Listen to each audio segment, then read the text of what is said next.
जनाब, क्या हाल चाल है आप सब लोगों के। खबर तो आप सब लोगों ने सुन ली होगी कि हमारा IMF के साथ एग्रीमेंट हो गया। एग्जीक्यूटिव बोर्ड का इजलास के एक्सपेक्टेड था, हो गया। एक्सपेक्टेड ये था कि उन्होंने हमारा जो लोन था वो अप्रूव कर दिया। एक हफ्ते के अंदर कोई $1.2 बिलियन आ जाएंगे। उसके बाद पाकिस्तान जो है बाकी दुनिया से जो कर्ज़ा उठाना है वो भी उठा सकेगा कुछ। और ये जो डिफ़ॉल्ट का बात हो रही थी, अब हम वो पूरी यकीन से कह सकते हैं कि पाकिस्तान अब डिफ़ॉल्ट किसी भी सूरत में नहीं करा। तो उस तरह से उसका एक पॉजिटिव इम्पैक्ट हो जाएगा कि जी मार्केट्स काम डाउन हो जाएंगी। रूपी भी थोड़ा सा अप्रीशिएट कर रहा है, वो भी हमें उसमें भी एक सर्टेनिटी आ जाएगी। और दूसरा एक जो और अच्छी खबर है कि जी IMF ने हमारे प्रोग्राम को एक्सटेंड करने की जो रिक्वेस्ट थी वो भी कबूल कर ली है। यानी कि उसके अंदर प्रोग्राम को उसमें हमने $1 बिलियन तकरीबन और मांगे थे, वो भी वो मान गए हैं। तो that is also a good news. लेकिन मुझे कभी वैसे ख्याल नहीं आया था ज़िंदगी में कभी कि मैं IMF के इससे प्रोग्राम मान जाने पे कोई इतना ज़्यादा खुश हूँगा। लेकिन जिस तरह के हालात से पिछले 3-4 महीनों में हम गुजरे हैं, और बिल्कुल जो एक दिन पहले मीटिंग वाले दिन, बल्कि उससे एक दिन पहले भी जो सारी बातें हो रही थी, तो उसके बाद जो है जो अनसर्टनिटी है वो ज़रा ख़त्म हो गई है। लेकिन मैंने जिस दिन बल्कि अगस्त 29 को एक ट्वीट भी की थी कि ये एक ऐसा प्रोग्राम है जो कि अप्रूव होने से पहले ही ख़त्म हो चुका है।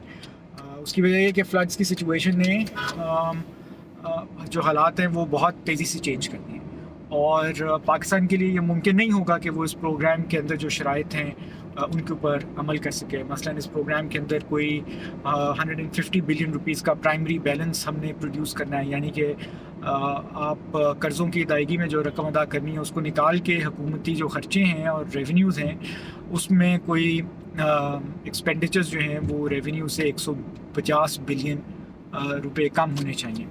तो वो हमें प्रोड्यूस करना जो है वो अब तकरीबन नामुमकिन होगा, क्योंकि फ्लड्स की जो सिचुएशन है उसमें हुकूमत को बहुत सारी इमदाद जो है वो लोगों को देनी पड़ेगी। उनकी जो इलाके डूब गए हैं या जिन इलाकों के अंदर तबाही ज़्यादा है उनको बहाल करना होगा, वहाँ पे रोज़गार के मौके बहाल करने होंगे ताकि लोग अपने अपने इलाकों में वापस जा सकें। तो और ज़ाहिरी बात है ये तो ज़रा थोड़ा सा अगले कुछ महीनों के ऊपर मुहित प्लान होगा, लेकिन इमीडिएटली उनको बहुत ज़्यादा हेल्प की ज़रूरत है। तो वो भी इन सब चीज़ों के लिए हुकूमत को एक फिस्कल स्पेस चाहिए जो कि इस जो बजट अप्रूव किया गया और इस IMF के कंडीशंस के तहत और इस IMF के प्रोग्राम के रिवाइवल के बाद ये फिस्कल स्पेस जो है, पैसा खर्चने की स्पेस जो है वो हुकूमत के पास नहीं है। तो इस प्रोग्राम को रीनेगोशिएट करना पड़ेगा। I think that is done fact कि वो मुझे यही लगता है कि वो हर सूरत में उसके बगैर कोई चारा नहीं है, और हो जाएगा मेरे ख्याल में। ये नहीं है कि मैं कोई आपको इस तरह से कह रहा हूँ कि जी अच्छा नहीं किसी ये बड़ा मुश्किल होगा। कि पास रिकॉर्ड उठा के देख लें तो IMF क्या कहते हैं ऐसी सूरत हाल में प्रोग्राम्स की शराइत में नरमी कर देता है। किन शराइत में नरमी करेगा ये हमें देखने की बात है कि जी अच्छा फिस्कल स्पेस कैसे क्रिएट की जाएगी या हुकूमत के पास खर्चने के लिए। अभी जो उन्होंने कहा है कि जी अच्छा जो अब से तब इतनी मुश्किलों के बाद, इतनी बातचीत के बाद, इतने सख्त स्टेप्स लेने के बाद जो जिन शराइत पे हमने एग्री किया था वो ये था कि हम फिस्कल मालियाती खसारा जो है, फिस्कल डेफिसिट है, उसको कम करेंगे। टाइट मॉनेटरी पॉलिसी हम को फॉलो करेंगे, यानी कि इंटरेस्ट रेट को मज़ीद जो पॉलिसी रेट है सेंट्रल बैंक का वो मज़ीद बढ़ाते रहेंगे।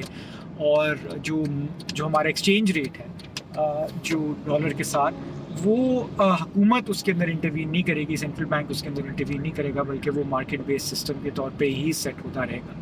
तो ये जो शराइत हैं तीनों ये बहुत सख्त हैं, और अगेन जैसा मैंने अभी कहा कि इनको पूरा करना मुमकिन नहीं होगा हुकूमत के लिए। फिर ये कि आपके पास आपको बहुत सारे जो इस बार हमारी जो इस साल हमारी जो cross financial external financial requirement है वो तकरीबन 34-35 बिलियन डॉलर की है। वो हमने सिक्योर तो कर ली है, लेकिन उसमें बहुत सारे पैसे जो हैं ज़ाहिर बात है हमने कर्ज़ों की अदायगी के मद में वापस करने हैं। तो अल्टीमेटली फिस्कल स्पेस कैसे बनाई जाएगी कि हमारे पास जो कर्ज़ों का जो बोझ है, उसकी अदायगी का जो बोझ है उसको कम किया जाए। हुकूमत को इजाज़त दी जाए कि वो सेंट्रल बैंक से बोरो कर सकता है पैसे। یا اپنے خرچوں کو بڑھا سکتا ہے بوروئنگ کر کے، یا پھر ٹیکس ریونیو کے ٹارگیٹس کے اوپر کوئی کمپرومائز ہوگا. کیونکہ ایک سب سے بڑا جو ایک اہم فیکٹر تھا وہ یہ تھا کہ حکومت جو ہے وہ ٹیکس کے ریفارمز کرے گی اور ٹیکس کے ٹارگیٹ کو بھی بڑھانے کا پریشر ہے، ٹارگیٹ اس کے ریونیوز کو بھی بڑھانے کا پریشر ہے. تو اس کو کیسے ممکن ہوگا اس فلڈس کے بعد، جب آپ کے پاس تقریباً آپ کے پاس 80% پاکستان افیکٹ ہوا ہے، 33% پاکستان جو ہے وہ پانی کے میں سے کے اندر ہے. پھر آپ کے پاس بہت ساری ایگریکلچر کراپ، کیونکہ دیکھیں مئی سے جون جو ہمارا خریف کا بوائی کا سیزن ہوتا ہے یا سوئنگ سیزن ہوتا ہے، اس میں جو 3 کراپس اہم ہوتی ہیں، رائس، شوگر کین اور کپاس، جو ہے وہ بہت بری طریقے سے افیکٹ ہوئی ہے. اور رائس اور کپاس کا تو ڈائریکٹلی تعلق ہے ہماری ایکسپورٹ سے، ہماری برآمدات سے. رائس بھی جو ہم اگاتے ہیں اس کا بیشتر حصہ جو ہے ہم ایکسپورٹ کر دیتے ہیں.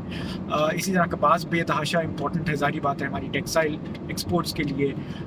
وہ کچھ تو ہم امپورٹ بھی کرتے ہیں، لیکن اس کا بیشتر حصہ، ایک بہت بڑا حصہ جو ہے وہ ہم لوکلی گرون ہوتا ہے.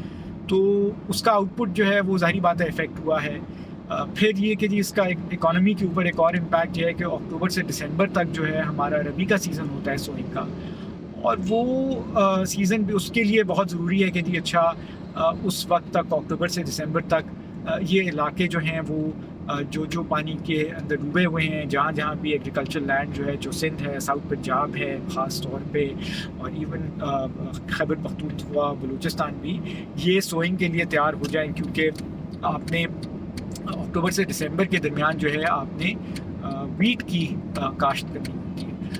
تو یہ اب بات تو یہی ہے کہ جی مارچیں رک جائیں، مزید نہ ہوں، سیلاب کی سچویشن بھی ہے جو تھم جائے ذرا، تاکہ آپ کی زمین جو ہے اگلے 2 مہینے کے اندر یہ تیار ہو سکے.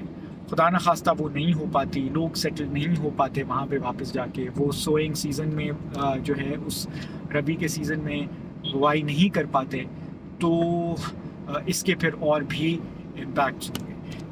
فلڈس کی وجہ سے آپ کے پاس فوڈ انفلیشن کے اوپر بھی پریشر رہے گا مزید، وہ کام ڈاؤن نہیں کرے گی. سو ہم کتنی جلدی، اور اس میں ہم یہ بھی دیکھ سکتے ہیں کہ شارٹیجز اگر جب آتی ہیں تو کچھ ٹائم پیریڈس کے اندر پرائسز جو ہیں وہ بہت زیادہ شوٹ اپ کریں گی. کیونکہ حکومت نے ECC نے ابھی اکنامک کوآرڈینیشن کاؤنسل جو ہے حکومت کی، اس نے ابھی اپروول دیا ہے کہ آپ ویٹ کو امیڈیٹلی امپورٹ کر لیں تاکہ ہم اپنی شارٹیجز کو کر لیں. لیکن پیاز اور ٹماٹر کی شارٹیج کا بھی ہے شک اور خطرہ. شک تو نہیں ہونا چاہیے، خطرہ بہت ریئل خطرہ ہے. تو جب تک ہم ان کی امپورٹ کر کے سپلائز بحال نہیں کر دیتے، ایران اور افغانستان سے اجازت دے دی گئی ہے کہ ہم امپورٹ کر لیں. ہندوستان سے بھی امپورٹ کرنے کی بات ہوئی ہے، لیکن وہ چونکہ اب سیاسی ماحول ایسا بنا ہوا ہے کہ جس میں ہم ہر ایک کو غدار کہنے میں زیادہ دلچسپی رکھتے ہیں بجائے اس کے کہ ہم لوگوں کے لیے آسانیاں پیدا کریں یا معاشی صورتحال پہ توجہ دیں. تو اس میں میرے خیال میں وہ بات ہندوستان سے ٹریڈ سے ممکن نہیں ہو پائے. حالانکہ ضرورت تو اس بات کی ہے کہ ہم جتنے بھی مختلف قسم کے سلوشنز کو یوز کر سکتے ہیں تاکہ لوگوں کی زندگی آسان ہو، وہ ہم کر سکیں. بہرحال کنکلوڈ کرنے کے لیے علی آفتاب کی طرح میں بھی اب کنکلوڈ کروں گا اپنی تمام ویڈیوز کو. وہ یہ کہ IMF سے ڈیل ہو گئی ہے، پیسے مل گئے ہیں، اچھی بات ہے. اس ڈیل کو ری نیگوشیٹ کرنا پڑے گا، وہ ہو جائے گا. اس میں کچھ ہمیں حکومت کو یقیناً اسپیس مل جائے گی کہ وہ لوگوں کی مدد کرنے کے لیے پیسے خرچ کر سکے. پاکستان کی اکانومی جو ہے وہ ایک مشکل وقت سے گزر رہی ہے، اور اگلے فلڈس کے بعد جو ہے یہ اس کے اوپر پریشر اور بھی بڑھیں گے. اگلے 5 سے 6 مہینے یہ مشکل وقت جو ہے اس میں آسانی نہیں آ پائے گی.